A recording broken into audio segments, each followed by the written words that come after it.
चलिए हम कर रहे हैं मॉसबी और मॉसबी के हम कर रहे हैं कार्डियो सॉल्व। और अब हम बढ़ चुके हैं क्वेश्चन नंबर 45 में। ये क्या कह रहा है? ये कह रहा है what instruction about the use of nitroglycerin should the nurse provide to a client with angina. मरीज को एंजाइना हो रहा है और मरीज को नाइट्रोग्लिसरीन दवाई दी गई है, तो क्या इंस्ट्रक्शन साथ में नाइट्रोग्लिसरीन की नर्स मरीज को देगी? याद रखें, नाइट्रोग्लिसरीन एंटीजी जिसे कहा जाता है, ये हाइपोटेंशन करा सकती है और ख़ास बात ये प्रश्न पूछा जाता है कि यह हेडेक कराती है।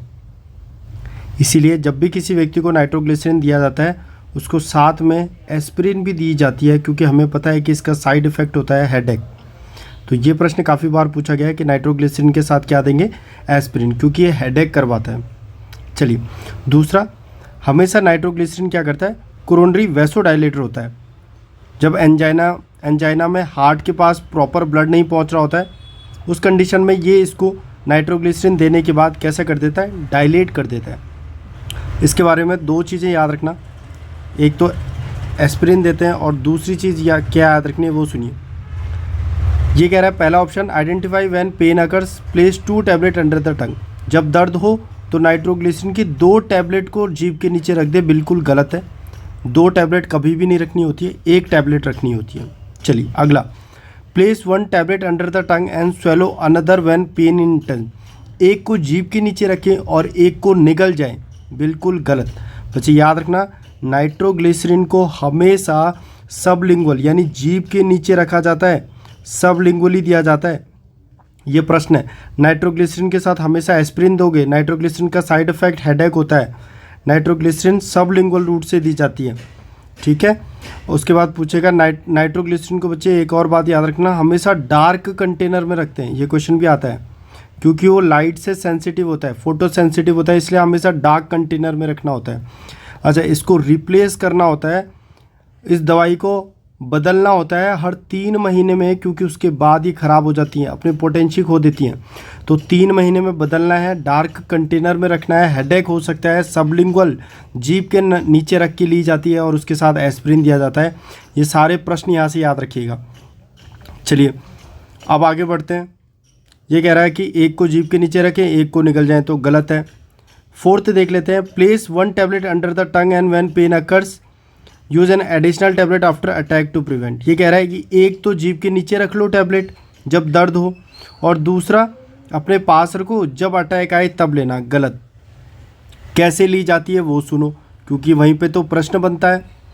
जब भी आपको नाइट्रोग्लिसरीन लेनी है, देखिए आपको पता है कि मुझे एंजाइना होता है, मुझे दिक्कत होती है सीढ़ियाँ चढ़ने में, तो सीढ़ियाँ चढ़ने से पहले ही नाइट्रोग्लिसरीन खा लो, क्योंकि आपको पता है कि मैं हृदय का मरीज हूँ, हार्ट का पेशेंट हूँ, मुझे एंजाइना हो सकता है, और अगर मैं सीढ़ियाँ चढ़ूँगा तो मेरे हार्ट की ऑक्सीजन डिमांड बढ़ेगी, तो हो सकता है कि मुझे एंजाइना हो।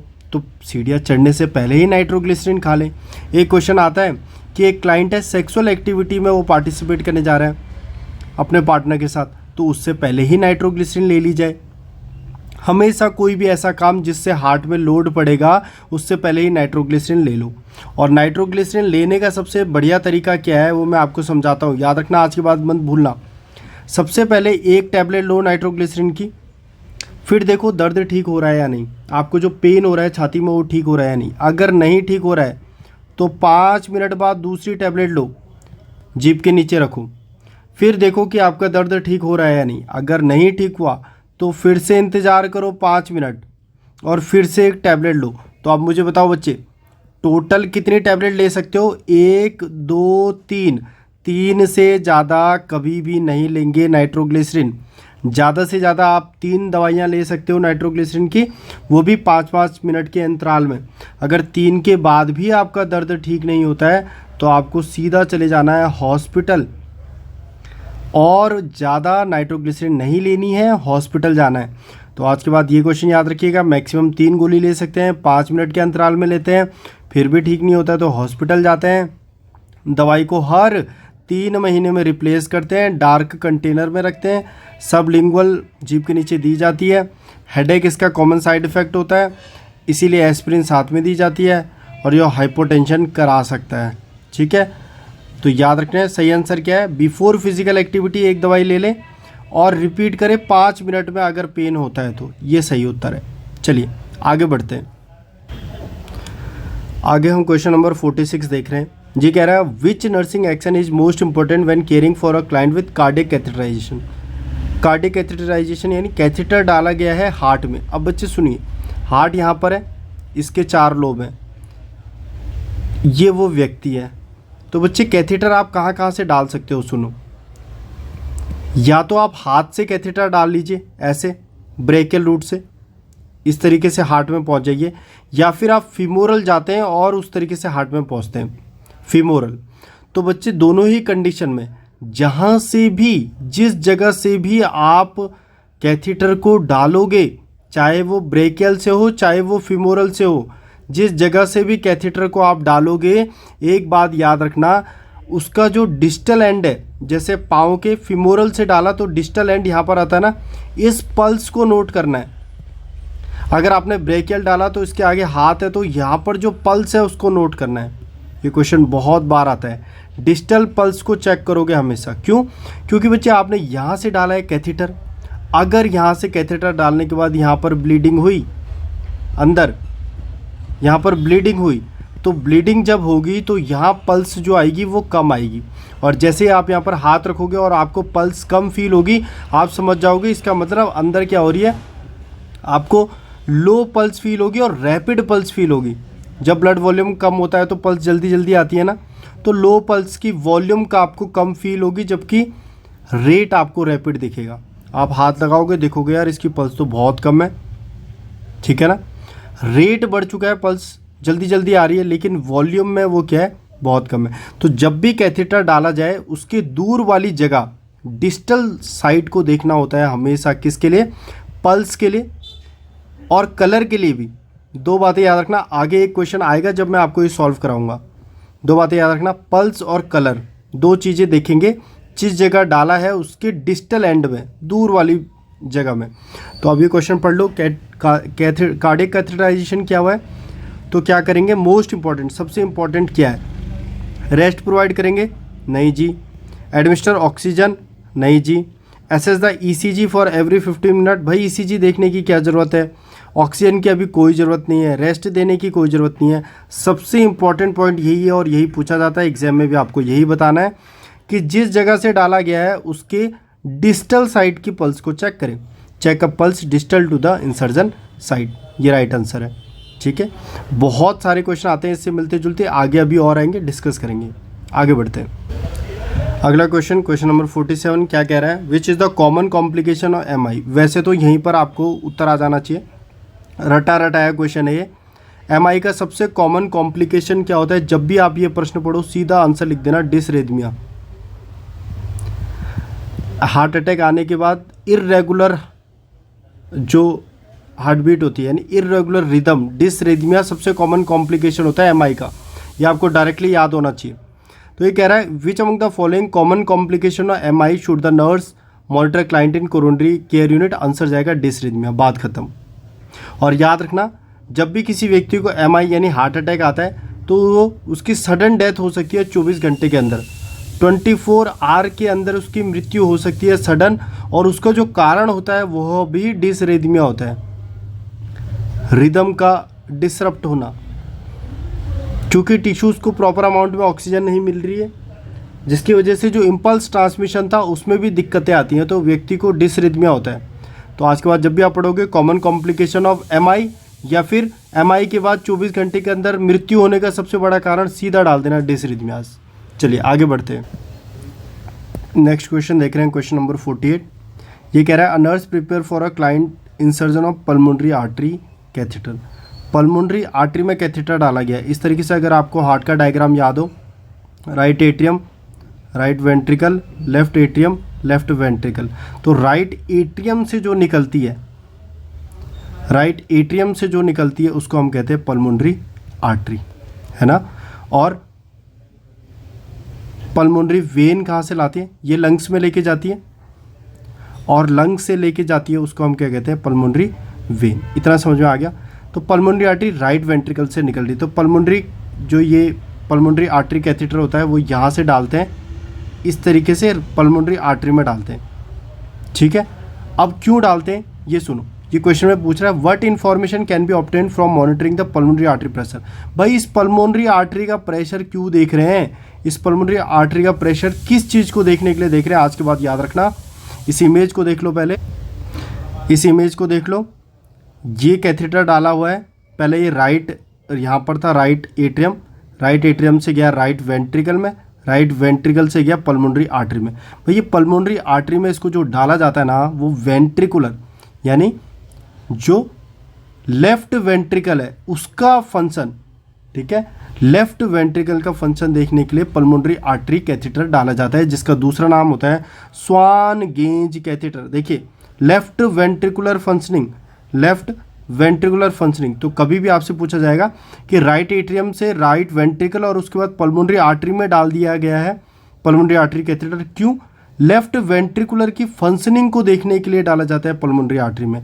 और याद रखना पल्मोनरी आर्टरी कैथेटर का दूसरा नाम होता है स्वान गेज कैथेटर, स्वान गेज कैथेटर याद रखेंगे। अगर आपको और डायग्राम्स यहाँ पे देखने तो आप देख सकते हैं स्वान गेज कैथेटर, देखो यहाँ पर क्लियरली मेंशन्ड है pulmonary artery catheter known as Swan Ganz catheter, ठीक है, इस तरीके से। चलिए आगे बढ़ते हैं। तो बताइए इसका करेक्ट आंसर क्या हो जाएगा। पल्मोनरी आर्टरी कैथेटर क्या डालने के लिए, क्या मॉनिटर करने के लिए, लेफ्ट वेंट्रिकुलर की फंक्शनिंग को मॉनिटर करने के लिए डाला जाता है। चलिए आगे बढ़े। नेक्स्ट क्वेश्चन पढ़ते हैं। ये कह रहा है अ क्लाइंट, क्वेश्चन नंबर कितना है 49, ओके, क्वेश्चन नंबर 49। ये कह रहा है क्लाइंट विथ थ्रोम्बो एम्बोलिक डिसऑर्डर है, उसको continuous intravenous infusion of heparin चल रहा है, उसको कंटिन्यूस हिपैरिन चल रही है 1000 यूनिट पर आवर, और हमारे पास कितनी है 25,000 यूनिट ऑफ हिपैरिन है 500 ml में।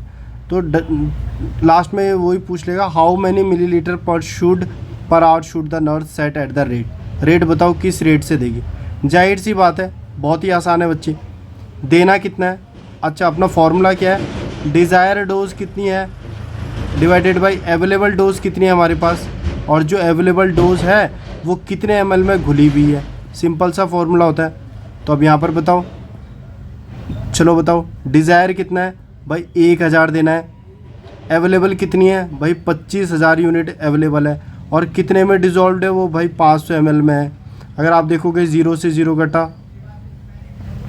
फिर इस 0 से ये कटा, 25 चक्को 100 और 5 दूनी 20, उत्तर आ जाएगा 20, सही आंसर होगा 20, ठीक है। आगे बढ़े, चलिए नेक्स्ट क्वेश्चन देखते हैं। ये कह रहा है an older adult with cerebral arteriosclerosis admitted with arterial fibrillation and started on continuous heparin. मरीज को क्या चल रहा है, हिपैरिन चल रहा है। What clinical finding enable the nurse to conclude that anticoagulant therapy is effective. निम्नलिखित में से कौन सी चीज़ आप देखोगे तो ये पाओगे कि जो आप हिपैरिन चला रहे हो बिल्कुल सही चला रहे हो और उसको जो दवाई चल रही है वो इफेक्टिव है। तो याद रखना बच्चे, हिपैरिन के लिए हमेशा एक टेस्ट करते हैं एपीटीटी। क्या करते हैं, एपीटीटी।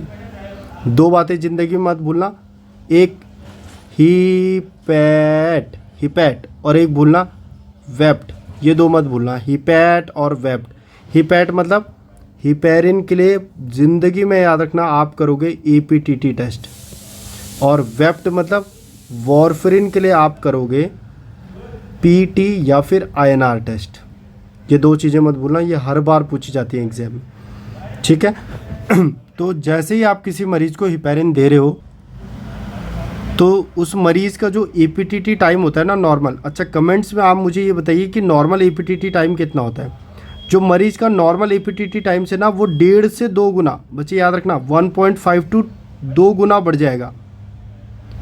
जो भी एपीटीटी टाइम नॉर्मल होता है, अगर उस व्यक्ति को हिपैरिन चल रही है तो उसका एपीटीटी टाइम 1.5 से 2 गुना हो जाता है, ठीक है, ये याद रखिएगा। और हिपैरिन के लिए एपीटीटी टेस्ट, वॉरफेरिन के लिए पीटी टेस्ट। चलिए तो आंसर क्या होगा, हिपैरिन दे रहे हैं, क्या चीज़ होगी कि अच्छे से हिपैरिन थेरेपी काम कर रही है, जब उसका एपीटीटी 2 गुना हो चुका है उसकी नॉर्मल वैल्यू के। बहुत बढ़िया, आगे बढ़ते हैं। ये कह रहा है what specifically, question number 51, what specifically should the nurse monitor when a client is receiving platelet aggregation inhibitor, यानी प्लेटिलेट को जुड़ने से रोक रहा है, प्लेटिलेट को रोकने वाला, सच एज क्लोपिडोग्रेल फेमस है, प्लेटलेट एग्रीगेशन इनहिबिटर के दो ही फेमस एग्जाम्पल होते हैं, एक होता है एस्पिरिन और एक होता है क्लोपिडोग्रेल।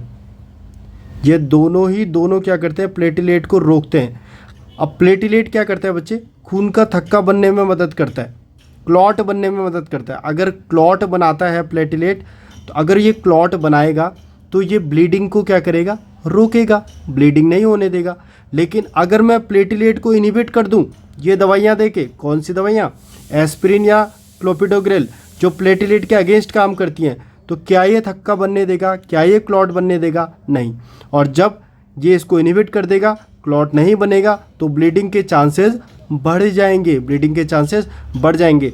तो अगर किसी मरीज को क्लोपिडोग्रेल चल रही है तो नर्स कह रही है, इस क्वेश्चन में ये क्या कह रहा है कि अगर किसी को पेशेंट को चल रही है क्लोपिडोग्रेल तो नर्स किस चीज़ के लिए देखेगी, बताओ। जाहिर सी बात है, हम जानते हैं क्लोपिडोग्रेल अगर प्लेटलेट को रोकेगी तो क्लॉट नहीं बनेगा, तो ब्लीडिंग का चांस होगा। बताओ इनमें से ब्लीडिंग का चांस किस में दिख रहा है आपको, नोजिया, उल्टी आना, कोई दिक्कत की बात नहीं है, चेस्ट पेन, कोई दिक्कत की बात नहीं है, बढ़ा हुआ टेम्परेचर, कोई दिक्कत की बात नहीं है, एपिस्टेसिस, नाक से खून आना, बच्चे इसमें खून आ रहा है, ब्लीडिंग हो रही है, और हम जानते हैं क्योंकि क्लोपिडोग्रेल ले रहा है मरीज को ब्लीडिंग का रिस्क है, यही उत्तर जाएगा। समझ में आया, आगे बढ़े, चलिए नेक्स्ट में चलते हैं।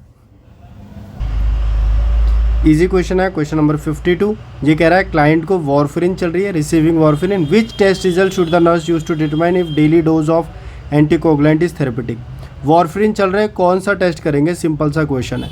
अभी बताया था वेप्ट, WEPT, यानी वॉरफेरिन में कौन सा टेस्ट करते हैं, PT INR टेस्ट करते हैं, PT या फिर INR टेस्ट। तो बता दीजिए कौन सा टेस्ट करेंगे, INR टेस्ट, ठीक है। तो INR टेस्ट किसके लिए देखेंगे, वॉरफेरिन के लिए, और APTT किसके लिए देखेंगे बच्चे, हेपेरिन के लिए। और दोनों की वैल्यू कितनी हो जाएगी, 1.5 से 2 गुना। ये क्वेश्चन याद रखिएगा। चलिए आगे, एक ये क्वेश्चन देखिए, what should the nurse teach a client to expect when preparing for discharge after surgery for a coronary artery bypass graft. किसी व्यक्ति का कोरोनरी आर्टरी बाईपास ग्राफ्ट हुआ है, घर जाने से पहले उसको क्या डिस्चार्ज टीचिंग देंगे, teach a client to expect when preparing for discharge. Okay, coronary artery bypass graft हुआ है, याद रखना। अगर उस व्यक्ति का कोरोनरी आर्टरी बाईपास ग्राफ्ट हुआ है तो जिस जगह से ग्राफ्ट लिया गया है उस जगह में सूजन आना नॉर्मल बात है। Some oedema in the leg used for donor graft is expected with activity. जहाँ से ग्राफ्ट लिया गया है कोरोनरी आर्टरी बाईपास ग्राफ्ट के लिए, उस जगह पर डिपेंडेंट एडिमा यानी सूजन आना, कुछ हद तक सूजन आना, some oedema in the legs used for donor graft is expected with activity. जब वो काम करेगा तो उसके साथ एक्सपेक्टेड है कि कुछ सूजन आ सकती है, ये इसका राइट आंसर होगा। ठीक है, तो क्वेश्चन ध्यान से देखिए, आंसर ध्यान से देखिए, आगे बढ़ते हैं क्योंकि मेंस एग्जामिनेशन में बहुत कम टाइम बचा हुआ है, तो हम फालतू की चीज़ें डिस्कस नहीं करें, जस्ट आंसर पे फोकस करें और आगे बढ़ रहे हैं। चलिए नेक्स्ट, ये कह रहा है अ client with left ventricular heart failure है मरीज का, और आपको पता है बच्चे हार्ट फेलियर के ड्रग ऑफ चॉइस, पहला क्वेश्चन तो यहीं से बन जाता है। हार्ट फेलियर के ड्रग ऑफ चॉइस क्या है, डिजॉक्सिन। मरीज को हार्ट फेलियर है, उसको डिजॉक्सिन दी जा रही है। What changes does the nurse expect to find is medication is therapeutically effective. निम्नलिखित में से कौन से चेंज अगर आप देखोगे तो आप ये समझ जाओगे कि डिजॉक्सिन अपना काम बहुत अच्छे से कर रही है। तो बच्चे एक बात तो आपको डिजॉक्सिन के साथ याद होगी, डिजॉक्सिन हार्ट रेट को कम करती है, डिजॉक्सिन हार्ट रेट को कम करती है ना। तो इसमें से ऑप्शन ढूंढिए, डिक्रीज पल्स रेट, वो हार्ट रेट को कम करती है डिजॉक्सिन, तो डिक्रीज पल्स रेट एक आंसर हो जाएगा। ठीक है, अब मेरी बात बताइए, हार्ट रेट क्या करती है, कॉन्ट्रैक्शन को बढ़ाती है, हार्ट के कॉन्ट्रैक्शन को बढ़ाती है। जब हार्ट अच्छे से कॉन्ट्रैक्ट करेगा तो ज़्यादा ब्लड बाहर निकलेगा, ज़्यादा ब्लड बाहर निकलेगा हार्ट से तो ज़्यादा ब्लड किडनी के पास पहुंचेगा, ज़्यादा ब्लड किडनी के पास पहुंचेगा तो बाहर भी ज़्यादा यूरिन निकलेगा, और ज़्यादा यूरिन निकलेगा तो उसकी वजह से सूजन कम हो जाएगी, डिक्रीज एडिमा। तो एडिमा का कम होना हमें ये बताएगा कि डिजॉक्सिन अच्छे से काम कर रहा है। हार्ट रेट कम हो जाएगी उसकी, ये हमें बताएगा कि डिजॉक्सिन अच्छे से काम कर रहा है। डाययूरेसिस, उसको बहुत ज़्यादा पेशाब लगेगी, हमने अभी बात करी, क्योंकि हार्ट बहुत तेज़ी से कॉन्ट्रैक्ट कर रहा है, बहुत अच्छे से कॉन्ट्रैक्ट कर रहा है, ज़्यादा ब्लड किडनी के पास जाएगा और ज़्यादा पेशाब बनेगा तो डायूरेसिस भी देखने को मिल सकता है। क्या टैकीकार्डिया देखने को मिलेगा? नहीं बच्चे, क्योंकि डिजॉक्सिन ब्रेडिकार्डिया करता है, हार्ट रेट को कम करता है, ज़्यादा नहीं। रिड्यूस हार्ट मर्मर में इसका कोई फ़र्क नहीं पड़ेगा। जुगुलार वेन डिस्टेंशन को कम करेगा, ये कह रहा है जुगुलार वेन डिस्टेंशन करेगा, नहीं, जुगुलार वेन डिस्टेंशन को कम करेगा, एडिमा को कम करेगा, हार्ट रेट को कम करेगा। और अगर आपको याद नहीं है तो 3 चीज़ें याद रखना। आप लोग मुझे बताइए, नेगेटिव क्रोनोट्रॉपिक या फिर पॉजिटिव क्रोनोट्रॉपिक, तो ये बताइएगा कि क्या होता है डिजॉक्सिन, नेगेटिव क्रोनोट्रॉपिक या फिर पॉजिटिव क्रोनोट्रॉपिक, पहला क्वेश्चन।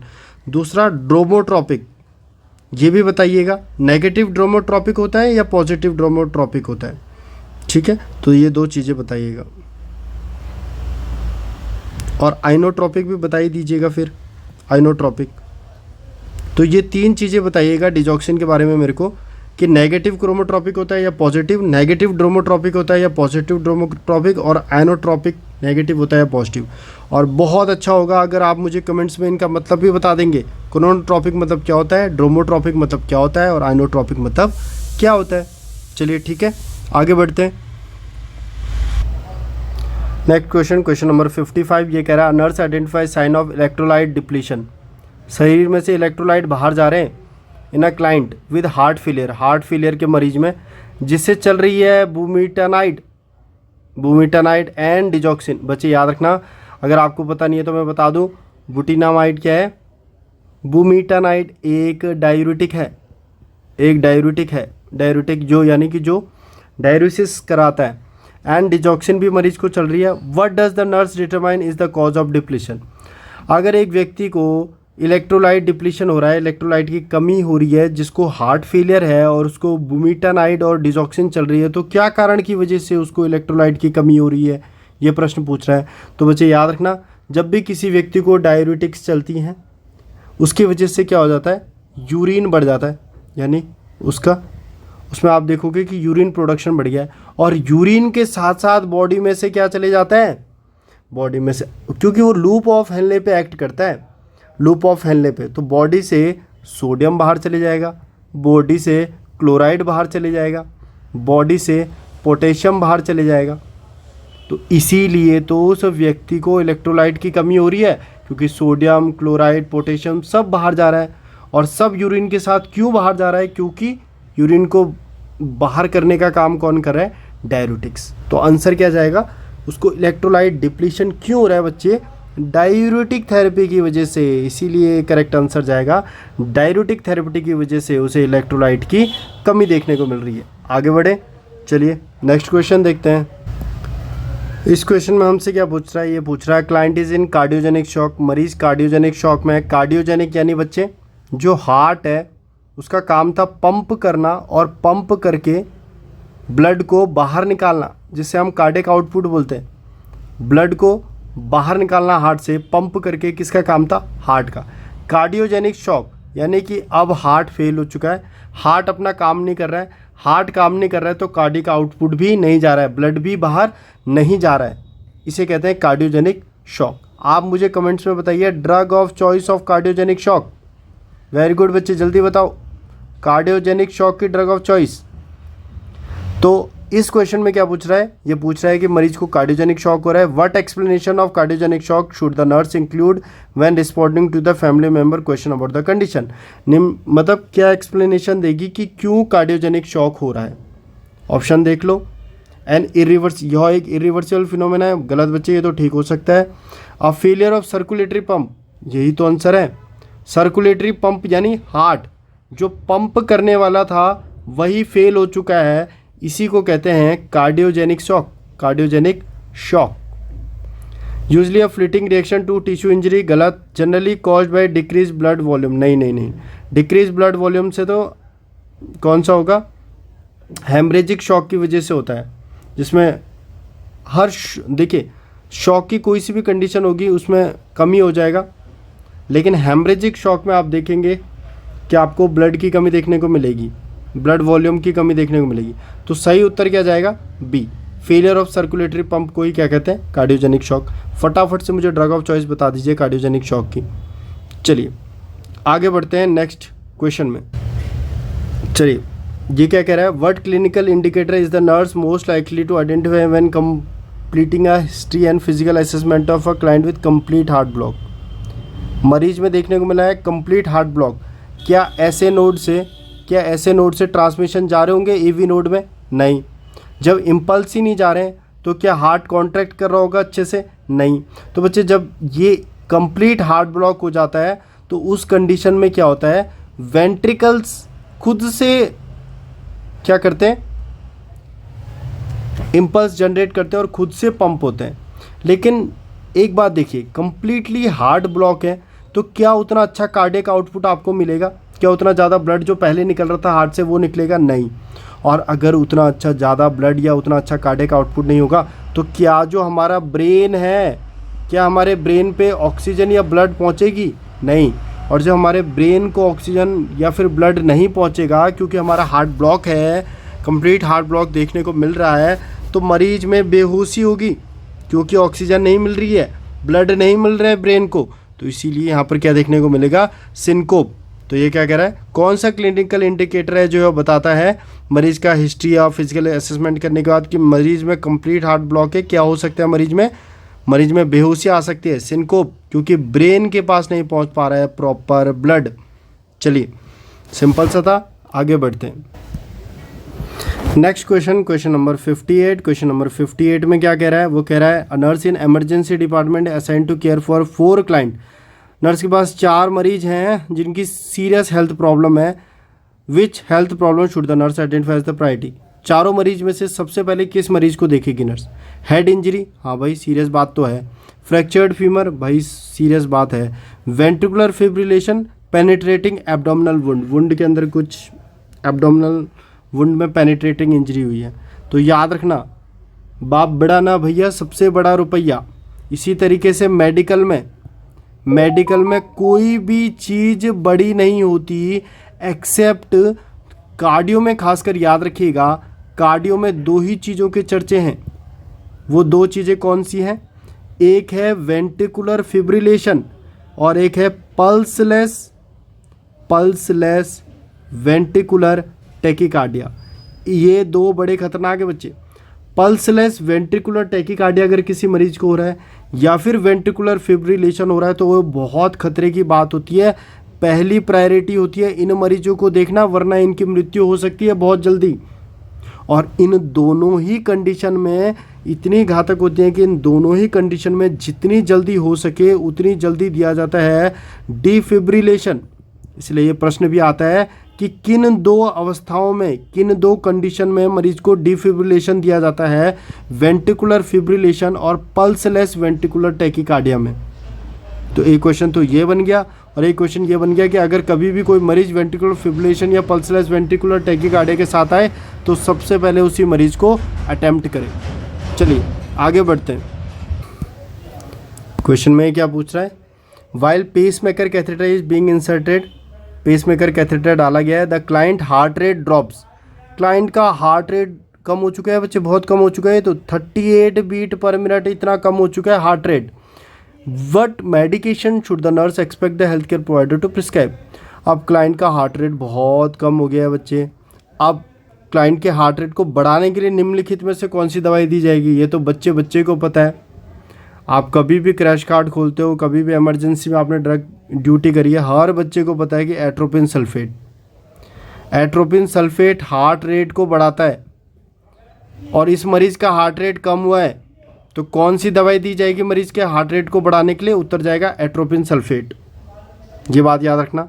और कुछ बात निकल सकती है क्या? एमियोड्रॉन, बच्चे ये जो ड्रग है एमियोड्रॉन, राइट आंसर तो 4 है, लेकिन एमियोड्रॉन याद रखना कौन क्या करती है एमियोड्रॉन, बताओ? एमियोड्रॉन डिसरिथमिया को ठीक करने के भी काम में ली जाती है। डिसरिथमिया को ठीक करने के काम में ली जाती है। समझ में आया या नहीं? एमियोड्रॉन इज एन एंटी डिसरिथमिक ड्रग। याद रखना, एंटी डिसरिथमिक ड्रग होती है, डिसरिथमिया को काम में ठीक करने के लिए ली जाती है। डिजॉक्सिन तो और कम कर देगा हार्ट रेट को, इसके भरोसे कहाँ बैठे हो? डिजॉक्सिन तो और कम कर देगा। लिडोकेन का कोई लेना देना नहीं है। लिडोकेन तो 2% ज़ैलोकेन क्या होती है, एनेस्थेटिक एजेंट होती है लोकल, ठीक है। तो डिजॉक्सिन तो और कम कर देगा।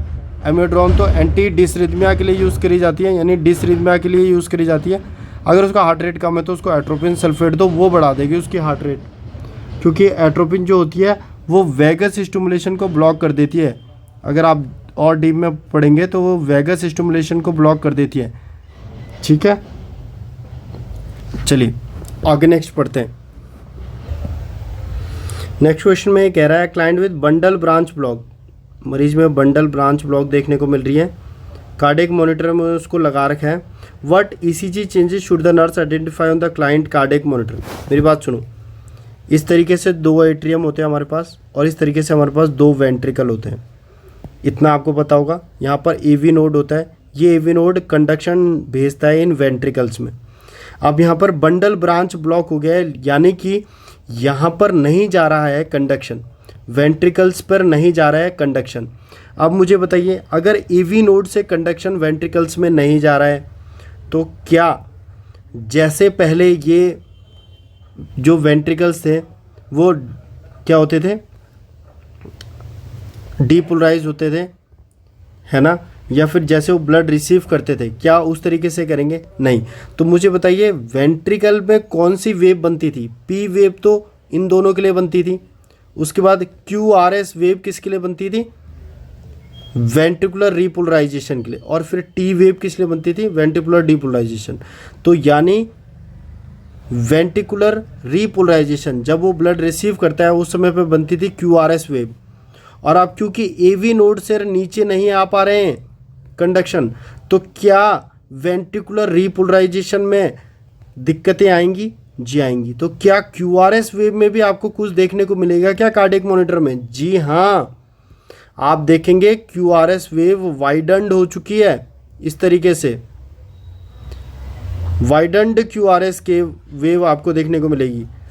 तो एक बात यहाँ से आप याद कर लेना कि बंडल ब्रांच ब्लॉक है, कार्डियक मॉनिटर में क्या देखने को मिलेगा? Widen Q R S complex to minimum of 0.12 second. Wide Q R S complex देखने को मिलेगा आपको उस कंडीशन में जिसमें एवी नोड या फिर बंडल ब्लॉक हो चुका है, एवी नोड से नीचे नहीं आ पा रहे हैं इम्पल्सेस। तो वेंट्रिकल से रिलेटेड दिक्कत है, ventricle repolarisation Q R S wave दर्शाता है, तो क्यू आर एस वेव क्या हो जाएगी? वाइड हो जाएगी, ठीक है। नेक्स्ट आगे बढ़े। चलिए इस लेक्चर में यहीं पर तक करते हैं, क्वेश्चन नंबर 60 तक। उसके आगे नेक्स्ट लेक्चर में करेंगे। मुझे तब तक आप जो भी मैंने कमेंट्स में क्वेश्चन पूछे उनका आंसर देते रहिए और धीरे धीरे करके हम पूरी कार्डियो मॉसबी की सॉल्व कर लेंगे। ओके, सो यहीं तक मिलते हैं नेक्स्ट लेक्चर में नेक्स्ट क्वेश्चन के साथ।